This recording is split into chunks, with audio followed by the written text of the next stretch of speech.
Hello and welcome to our How to Build Your Retirement Dream video series.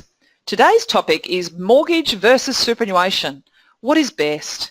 My name is Michelle Griffiths and I'm a partner in the Investment Advisory and Wealth Division at TAG Financial Services in Melbourne.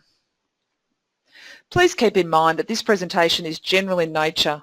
Please do not act on any of the advice without first seeking professional advice yourself in relation to your particular circumstances.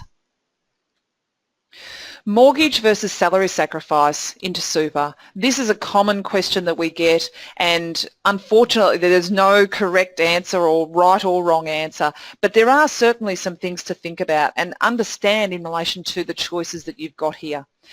Where this is particularly applicable is where we've got someone who's actually quite close to retirement, say within 5 years of their potential retirement date. It often works best if they're on high marginal tax rates. So anything over the 37% tax rate, or if you're earning more than $80,000, is often going to be quite effective with this strategy. Obviously, one of the other conditions is that you're still paying off your mortgage. So just a couple of important things to note. So salary sacrificing into superannuation is one of the options that obviously we've got.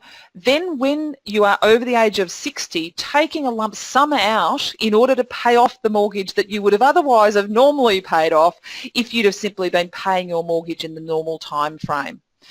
So I guess the best way for me to go through this is by way of example. So let's say, for example, that you owe $200,000 on your mortgage and you're about 5 years away from retirement or thereabouts. You've got an interest rate of 5%, and we know that we can extend the loan to 15 years if we wanted to and reduce the monthly repayment that's necessary. We then salary sacrifice the difference into superannuation, and by virtue of salary sacrifice, remember that we're actually getting a tax deduction essentially at our marginal tax rate, but the superannuation fund is really only getting taxed at 15% on whatever's going into the superannuation fund. For the sake of this exercise, we're actually assuming that the super fund is earning a rate of return at a 5% rate, because what we're trying to do is try to show you an apples with apples comparison. So we've got an interest rate of 5% that we could have avoided if we paid it off on the home loan, or we could earn 5% in the superannuation if we redirect the money over to there. So what does it actually look like? Now remember, what we were assuming as the first part is that we had the capacity to pay that $200,000 mortgage off in the next 5 years, so that the comparison point is, if you like, that at year 5 we would have actually had the loan paid out at the time when we're planning to retire. So this is how it looks. So basically what we're looking at here is the green line is what the home loan in the new circumstance. Remember, we've refinanced it over a 15-year cycle, so we've reduced the minimum repayments that we're making. Therefore, the $200,000 loan is going down very slightly every year through to 2015 in this instance. So it's just basically over a 5-year period. But what's actually able to happen at the same time, in order for us to be cash flow neutral personally, so that is what we're saving on the mortgage repayments, we're basically putting that into superannuation salary sacrifice. So what's happening is, you can see the red line is actually the extra superannuation fund contributions that we're making, and you can see that that actually is going up quite considerably every year. At the end of the 5-year period, we've actually got about $235,000, almost $240,000 built up in addition in the superannuation fund. Now remember that the loan we were paying off was about $200,000. What we've got in this particular example is almost a $60,000 net advantage over that 5-year period.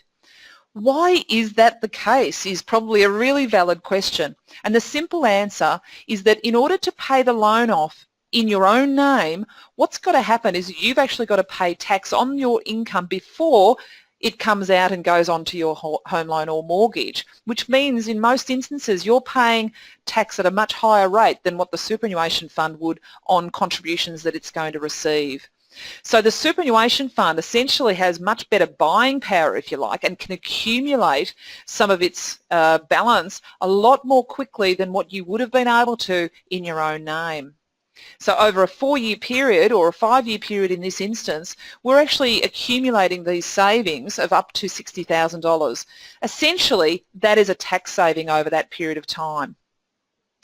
This is assuming, as I said, that we've got a rate of return in the superannuation fund that is the equivalent of what the mortgage repayments or the mortgage interest rate is that we're that is in place. So it's not making any assumptions really about investment rates of return other than the fact that it's the same as what the interest on your mortgage might be. Clearly there is some risk associated with this. If you go and use this extra money we're putting into superannuation and you put it into some shares or investments that don't go up in value, then clearly we've got a problem from the perspective of this graph or this extrapolation not necessarily being accurate. However, we like to think that over a 5 to 7 year period, any particular downturns in the market should have had time to recover. But also, you just need to give some really serious consideration to how aggressive you do want to go with your investment strategy inside the super fund if you're adopting this type of strategy. Remember, the value in this strategy is really a tax benefit that you're able to get. And if you erode that away with being too aggressive on your investment return, then you are taking a risk. And you might be prepared to take that risk, but you just need to do that consciously. So don't hesitate to learn more from us, and the ways that you can do that is you can join our mailing list. You'll receive tag tips and updates from time to time, invitation to upcoming webinars, and also information sessions that we hold at our offices. Just go to www.tagfinancial.com.au. If you have any specific queries about this video, please don't hesitate to contact me. Thanks for listening, and bye for now.